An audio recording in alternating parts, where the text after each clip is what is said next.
Le calme avant la tempête. Ils étaient plus de 30 000, selon la CGT, réunis dans les rues de Lyon dans la journée du 7 février pour manifester contre la réforme des retraites. Un sujet qui fait grandement parler ces derniers temps et qui provoque la colère de plusieurs centaines de milliers de Français. Dans ces manifestations, on peut remarquer quelque chose de peu commun. Des personnes de tout âge, de l'étudiant au retraité, viennent ensemble clamer leur mécontentement. Je m'appelle Juliette, j'ai 18 ans et je suis étudiante en psychologie, première année et à Lyon. Si je suis ici, c'est plus pour montrer mon opposition au gouvernement de Macron en général et de montrer que financer la dette publique, il faut le faire autrement. Ouais. C'est pas en allant prendre dans les poches de ceux qui ont moins les moyens de payer, je pense que c'est une grosse connerie.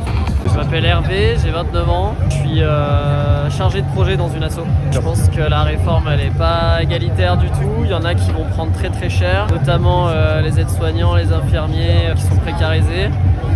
Et eux, ils devaient partir à 55 ans en 2010, maintenant ils partent à 64, donc ils vont prendre très cher. Je suis Manuel Forêt, je travaille chez Orange, j'ai 59 ans. Je serai officiellement à la retraite en 2027.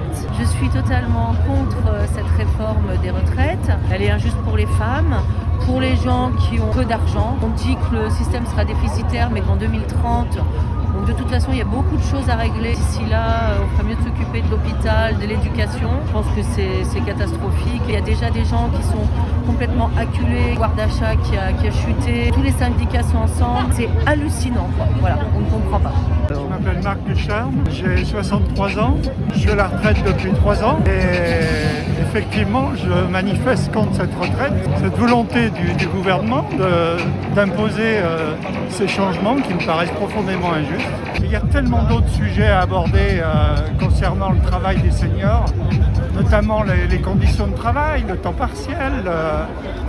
Ça me paraît complètement absurde de lancer un sujet pareil aujourd'hui.